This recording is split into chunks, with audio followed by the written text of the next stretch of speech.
What's going on, everyone? Welcome back to another episode of the Resilient Rehab Podcast. I'm your host, Alex Effer, and today we're going to be talking about biomechanics. Now, you may be confused because every single podcast episode I talk about relates to biomechanics or rehab or training in some way. But what I wanted to talk about was more as it relates to one of the podcast episodes I was recently on, the Coach Up podcast. Thank you, Tim. Thank you, Zach, for having me on. And when I was talking on that podcast, we talked a little bit about why biomechanics is important. So what I wanted to talk about was why biomechanics is important and three major topics, biomechanics related, that you should understand. Whether you're a trainer, whether you're a therapist or a movement professional, even general population, it's important to understand these three key characteristics of biomechanics so you can implement them in your practice. Let's start off with why biomechanics is important, because there are so many courses now, there is so much information on biomechanics. It's a little bit hard to decipher which one is valuable, which actually is useful in your craft, because there's a lot of theoretical knowledge, but some of the theory doesn't actually translate into what's happening in real life situations. So it's important to deconstruct what is actually applicable, because if you can't apply it, it's not really helpful. But why is biomechanics important anyway? Biomechanics just means how the body moves. It's just the mechanics of how the body moves. And when we first come into this industry, we're taught about muscles, bones, joints, and cadaver anatomy, which is great. It's important to have a foundation, but they don't teach you how anatomy actually works in a real life setting. And that's where biomechanics comes in. If we can apply something movement-based, like gait, for example, as our reference point, we now are able to take the anatomy that we've learned and apply it into something that's constructive, because that can then scale into our programming, our assessment process. And we can actually start selecting better exercises for people based on certain objective movements like hip internal rotation, pronation of the foot, and how that relates to thoracic rotation and shoulder mobility, but through a dynamic way. Because when we're looking at cadaver anatomy, this is very much open chain. My foot's not in contact with the ground, my hand's not in contact with the ground, which when it is in contact, it provides significantly different functions when it comes to the muscles and the joints in order to be able to absorb force and to manage gravity. So when my foot hits the ground, for example, pronation is very important. But pronation is a translation effect. There is a cascading effect that relates to that motion.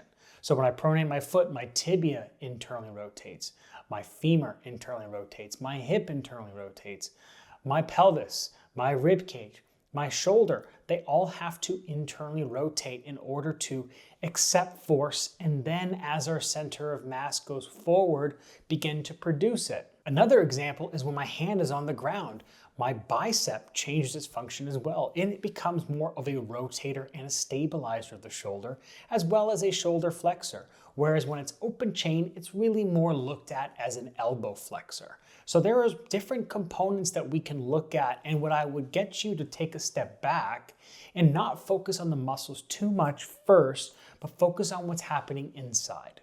There are far less bones than there are muscles, and so focusing on how the bones are going to move is going to dictate how the muscles function.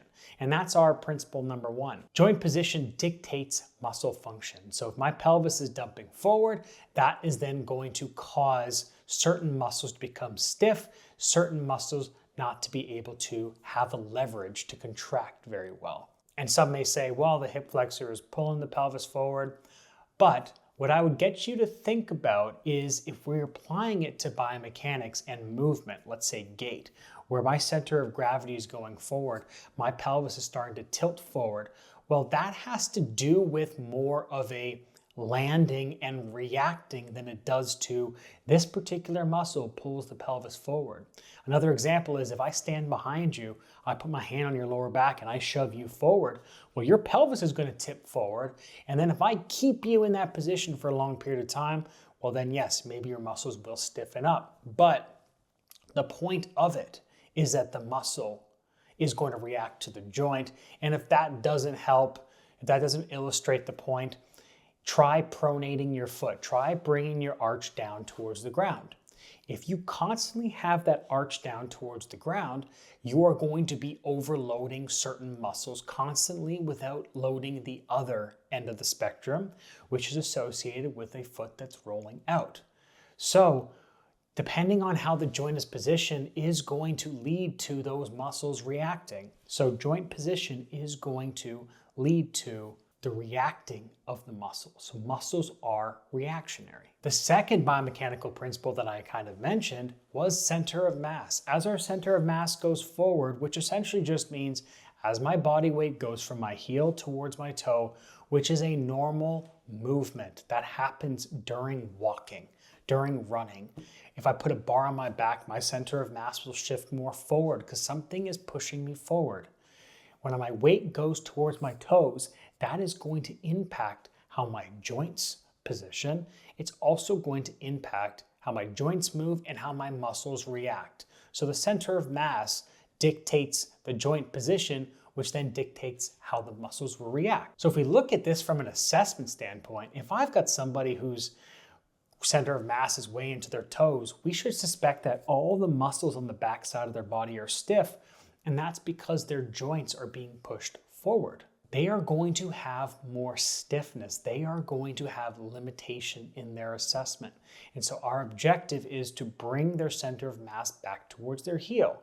So we can use center of mass as our assessment process. We can also use it as our exercise selection process, which is exactly what I talk about in my roadmap to exercise selection, using center of mass as our gauge to determining how we can categorize exercises and progress and regress exercises. And for the third principle, that's not often overlooked, but it's a great way also to categorize exercises, is the understanding of force vectors. And force vectors is just a fancy way of saying the direction in which I produce force. So, for example, we've got our horizontal force vectors and we've got our vertical force vectors. So an example of this is a horizontal force vector is me running in a straight line, but in the acceleration period. So, or me walking on a really heavy incline. When my foot hits the ground, my hip is going to extend, my torso has to lean forward. You can think of more like a sled push or a cable lift, or like I said, the acceleration of a sprint. Those are more horizontal as you're accelerating like an airplane versus the vertical force vectors, which are more up and down. Think of like your step ups, think of your pull downs. And your pull downs more specifically, like your chin ups, your pull ups, your lat pull downs, your overhead pressing, those are all going to be vertical. And understanding the different force vectors is going to allow us to understand how the center of mass is going to progress forward, what muscles are going to be recruited, and what the position of our joint is. So for example, let's say I'm going to use more vertical based movement. That's going to be like my top end speed versus my acceleration. That's going to be my step ups, my step downs, my pull ups. If I'm looking at more of those vertical based movements, this is going to naturally make me heavier.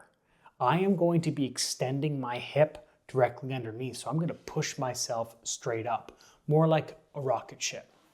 And what I meant by making myself heavier, if I press overhead, that is going to put more weight into the ground. Versus if I hold a kettlebell in front of me, I am going to naturally shift my weight backwards. And now my movement is going to be a little bit more horizontal just based on how I'm holding the implement. Or if I'm doing a cable lift, specifically with the cable coming behind me, driving more of that hip extension, well, that is going to impact how I push my center of mass back. It's going to influence my ability to hinge more effectively. And so these horizontal force vectors are going to recruit not just horizontal fibers of muscles, but it's also going to influence how my joints are going to move based on the line of pull and the force. Now, this may be a little bit more technical, and that's okay, but just keep in mind that there's horizontal and there's vertical. Whereas the vertical, like I said, the pressing overhead, that is going to be very important for when we are trying to get that top end speed, or when we are trying to get somebody to produce a little bit more internal rotation, not as much hip extension. We will get hip extension, but it's going to be hip extension underneath us versus behind us. So if you think of me walking on a treadmill on a pretty big incline, that's going to be more horizontal movements of my leg. Whereas if I have the treadmill flat, that's going to be more vertical. Or another way to think of it, if I'm doing a decline bench press, that's going to be more horizontal in nature. Whereas if I'm doing a hook line, which is just the flat bench, or I'm doing the seated overhead press, that's going to be more vertical. So as soon as there is a bit of an incline, we're now moving into the horizontal territory. And that's going to impact what exercise we're going to pick because it will directly influence the outcome of the movement. So we can categorize exercises based on center of mass, where we hold the weight, where we want to position our joints or where our joints are positioned, what muscles we want to recruit based on our center of mass and our joint position. And that way we have a better model of exercise selection to choose better exercises. So I hope this gave you a little bit of understanding of biomechanics, how we can use it in our training, and realistically, you are using it in your training already. It's just taking a step back and really understanding. And the more you understand these key concepts when it comes to movement and biomechanics, you are then going to become better at programming because it's going to be that much more specific. You're going to understand why rear foot elevated split squat is different than a front foot elevated, based on not just the muscle where one is glute dominant, one is quad dominant, but based on how that impacts movement, how it improves range of motion, how there is a difference in the center of mass, the force vectors, joint positioning.